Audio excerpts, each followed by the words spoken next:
Tim is looking for a second date update with a woman he met named Erica. Is that right, Tim? Yeah, that's right. How are you, Tim? I'm good. Good. All right, you want to take us from the top? Tell us how you two met, how the first date went. We'll go from there. Yeah, so riddle me this. I meet this super hot girl on Tinder, right? And I decide I'm going to go all out, right? Like certain girls, like based on this chick's profile, like I'm going to go all out. So I take her to a really nice dinner, took her to Carlo and Johnny's, picked her up in the Mercedes, and I wine and dine this girl. Fancy. Guys, like spared no expense on the food, $200 bottle of wine, and like I can tell she's vibing this, right? Like she's impressed. That is definitely a certain vibe to be picked up in a Mercedes, taken to Carlo and Johnny, and buying $200 bottles of wine on the first date. Yeah, that is. I mean, that is an experience, and for me in that situation, I don't know how comfortable I would be. I don't know. I think that would make me a little bit like, oh wow, this guy's spending way too much money on me. A lot of money. That is a vibe. What are you feeling? Are you feeling like there's an expectation on his part? Are you feeling pressure? Like, oh man. That would all depend on his behavior. Okay. Like, the spending money is one thing, and then the behavior would be another. But it would just be, because that's not something I do very often. So that's like a big special occasion kind of night for me. Well, you are the special occasion. Apparently. But it would be it would be awkward. I would feel a little awkward in that situation. Okay. Well, how do you think she was digging it, Tim? Do you think she was enjoying it, or turned on by it, or? It's about the confidence. Like I've seen kids with their dad's Mercedes, go out, like they just don't know how to be. So then it's obvious, it gets weird, just like you were saying, like it's all about the vibe. So came in with confidence, right? Spared no expense on the dinner. But then, like, I turned on the charm. Okay, I was funny, I was witty, intelligent, like she was into it. I'm telling her stories about my life. She's laughing, she's crying. Like, I'm telling you guys, like, she was totally into this. Like, I can't imagine a scenario where I'm not coming out smelling like roses. Well, you're not lacking in the confidence department. I was going to say the same thing, Jeff. Maybe it's that you were overconfident about the situation. Well, when you know, you know. Yeah. Some people find confidence very sexy. Some people find confidence a little arrogant. Well, there is that fine line between confidence and arrogance, and you don't really know when you cross it and, where that line is until you cross it. So far, I'm really feeling you, though. I like this date. I think this is great. Was it your Mercedes, Tim, or did you rent it? And I'm not... or borrow it. Well, I'm not throwing any shade here, but I mean, I have heard of guys who, in an effort to impress, will either borrow or sometimes rent a luxury vehicle in order to make a strong first impression. But eventually she's going to find out. Agreed. I got to ask. But then I like you enough to be okay with the lie. Wow, you did all of that to impress me? To get into the Taurus. Right? Tim, I'm only asking drive away. because you dropped the word Mercedes. Leads me to believe that you were... I know those guys. I've seen those guys, but no, that's not me. This is mine. Plus, like, I'm not going to go rent a Mercedes for a first date. Okay. Come on. Yeah, no, I'm with you. Okay. We had this awesome date. I went the full mile. I pulled out all the stops, and I texted her the next morning. I sent her roses, and I just haven't heard anything back. So I'm just trying to figure out what's going on. I don't know if she's got issues or if I was a little intimidating and she's kind of worried about getting this started or something like that. I don't know what it is. Yeah. That's why I'm coming to you. So how did it end again? You drove her home and what? Yeah, drove her home. Just a perfect gentleman. I told her I'd love to come in, but I didn't do it. I told her, hey, let's, I'd prefer to wait. I made it clear, I was in there. She knew. Did you get the impression that she wanted you to come in? Oh yeah, definitely. Of course, definitely wanted me to. Why come wouldn't she? Yeah, all right. Yeah, and I'm assuming you're a pretty good looking dude, right? Oh, I mean, I don't like to brag, but yeah, I know how to put myself together. Yeah. Okay. I always find situations like this so interesting, though, because I go back to Sex and the City, where Berger was telling what's her name, the redhead, Miranda, that such and such wasn't into him because he didn't go up.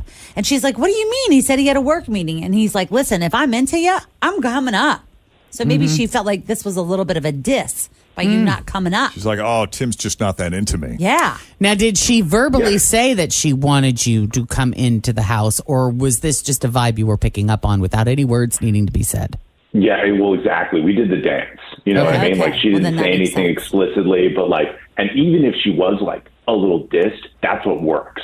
That's what gets me back in later on. Like, every time. All right. We're gonna leave it there for now. We're gonna take a break, Tim, and when we come back, we'll call Erica. We'll see what she has to say, what she thought of you. Be curious to see, if there are any similarities or what her perspective was, if it was completely different, or maybe she's just got something else going on altogether. I don't know. We'll find out as we continue. Second date update here, Cincinnati's Q102.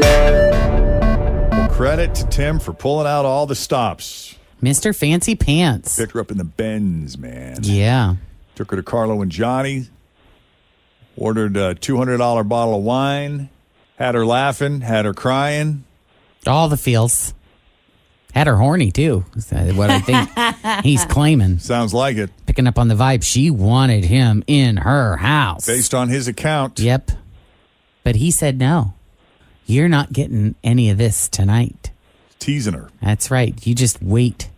Wait. It'll be worth it. Well, the way Tim describes it, he was trying to be a gentleman. He was trying to be the perfect gentleman. Right, Tim? Absolutely. Yeah. Yeah. All right. We know the game. We're familiar. Always leave them wanting more. Right, Jeff? It's a proven strategy, Jen. Just fancy car, some awesome mac and cheese. Salted rye. Tim loves the salted Very rye. luxury. Right. Some very pricey wine Yep. in a pretty bottle. A little MSG. Yes. Who isn't turned on by all of that? All of those things you listed, Jen, would get all four of us in this room ready to go. Naked real fast, wouldn't it? Especially yeah. the mac and cheese. I don't even need the car. Let's just get it and get it going. Yep. All right, Tim, you ready to call Erica and see why she's blowing you off after all that? Yep, let's find out what the issue All is. right, let's do what the issue is.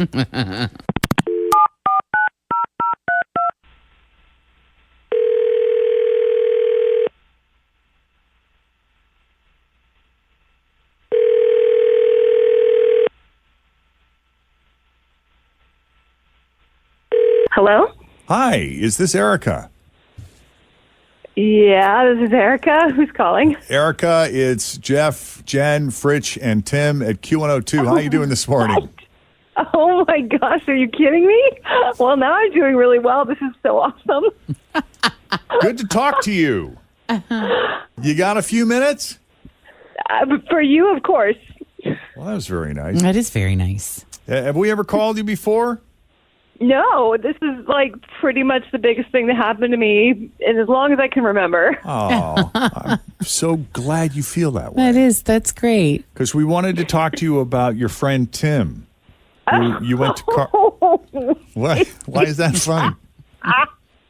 You're calling me for a second date update. OMG. Yeah. You're lucky I'm to. like, I'm shocked, but I'm not really shocked, I guess. So, yeah, Tim, wow. Oh, wow. There's a lot to say about Tim. Well, I got to tell you, I'm a little jealous of this date you went on. I'd love an evening out at Carlo and Johnny with a $200 bottle of wine and a side of mac and cheese. And a ride in a Mercedes. Yeah, he definitely pulled out all the stops. Well, what were your impressions of Tim? Because Tim's a little perplexed as to why you've been scarce, shall we say. Yeah, I'm sure he is completely perplexed because he's so into himself. He's like really oblivious. Oh, no. Oh, boy. I mean, well, let me start from the beginning because that maybe sounded unkind. So I'm positive he has no problem getting lots of pretty girls to like him. You know, he's really attractive, like almost to the point that it's unbelievable, if that makes sense. Oh, wow. Yeah, and he obviously, a little like he has a lot of money, so that never hurts. But oh my gosh, the arrogance! Wow, and it was like right out of the gates, he like picked me up in his Mercedes and started bragging about the car. And I mean, I don't even know what he was talking about, honestly. I don't know much about cars, all that car jargon and stuff, whatever.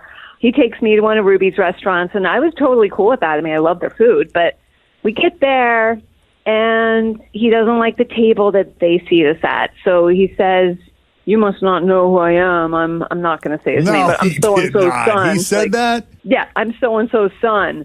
And listen, his dad, like, really is, let's just say his dad's a high-profile dude who probably bought him that Mercedes, by the way. I mean, I don't know. Yeah, I'm sure you would know the name, but I'm not going to say. Like, that seems like, why bring the dad into this whole thing, right? Sure. But it was so embarrassing. I mean, it was actually a really nice table that they wanted to put us at, and the hostess didn't flinch. She took it with a smile and took us to another table that was, I mean, it was a little more private, I guess, considered a better table, but oh my God, I mean, I don't even know what you'd call it. Like, that attitude, that arrogance, that entitlement. Yes, that's the word. Thank you. That's exactly it. So, I don't know. It was embarrassing to me. And that was just the beginning. Oh, no. Well, we certainly got a sense of Tim's confidence when we talked to him. Sure. And we wondered. Always wondered, how. Did he cross that line into arrogance?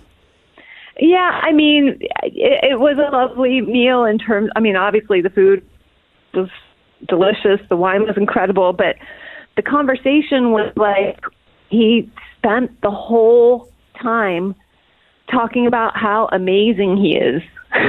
Selling himself. Can you imagine?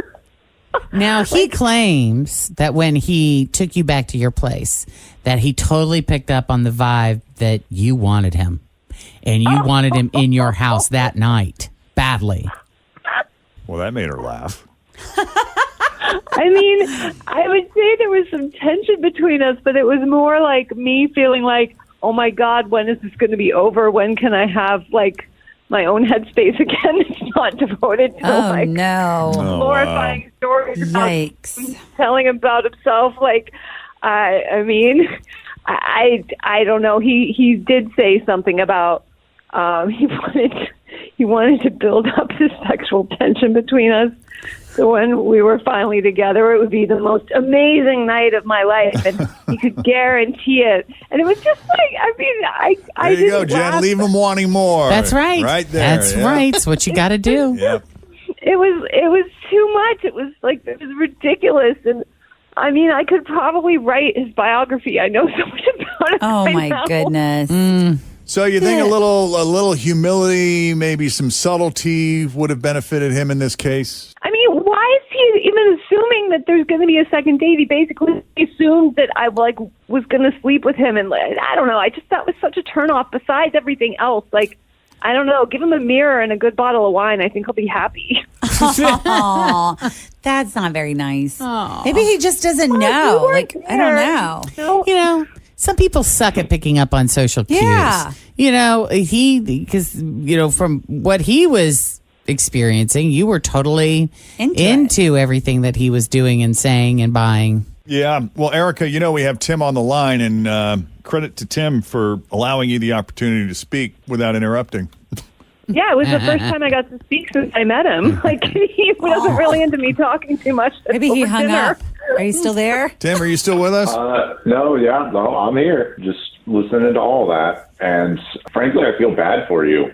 Honestly, like, clearly you weren't, like, comfortable in that kind of environment, like, you interpret me going out of my way for you all night. Like, that table was in the middle of the restaurant. Everyone around us couldn't hear myself think, so I get us a window table. And, like, all you're doing is sitting there thinking about, like, how, like, weird it is. You're obsessing over my dad, I guess. And then, I don't know. I guess you'd be just more comfortable, like, going to fast food. You know what I mean? But, I think anybody with sense would think that was a pretty amazing date. But, I feel bad. Yeah, it's amazing how it becomes all my fault. I had a feeling that would be the case because clearly everything with you is perfect and wonderful. So I think you just need to find someone who likes you as much as you like yourself, and it'll be good. Oh, Found plenty, so that's fine. All right. Well, it sounds like Tim is still doing well in the confidence department. Yeah. this is not a match. Nope. And there will be some woman out there that absolutely loves Yeah. Oh, the way that he I know is. a few. That will They're totally probably be gonna into email the that. show. and Oh, yeah. There is a trophy wife out there, babe, just waiting for you. Just waiting. I hope she's listening. Hey, if they email us, I will email it to you, okay? Yep. We'll send her and her photo your way. Yes, we will. I assume you would require a photo, Tim. Obviously. Yeah, obviously. It's Obviously. helpful. Sure. I mean, had a few mistakes on blind dates. Like, you just don't go that route. Right. No, understood.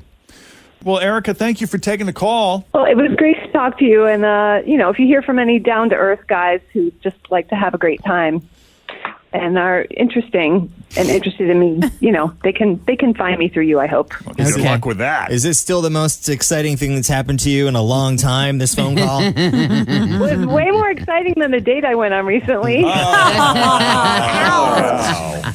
Burn. Got it. All right. If you need our help with the second date update, all you have to do, send us an email, Jeff and Jen at WKRQ.com. All right, we're going to check in with Tim and Fritch as they award $10,000. And the 1K letter of the day is straight ahead. But first, to check on the roads. Here's Tori now with your latest traffic. Thanks for listening to the Q102 Jeff and Jen Morning Show podcast, brought to you by CVG Airport. Fly healthy through CVG. For more information, go to CVG Airport /fly healthy.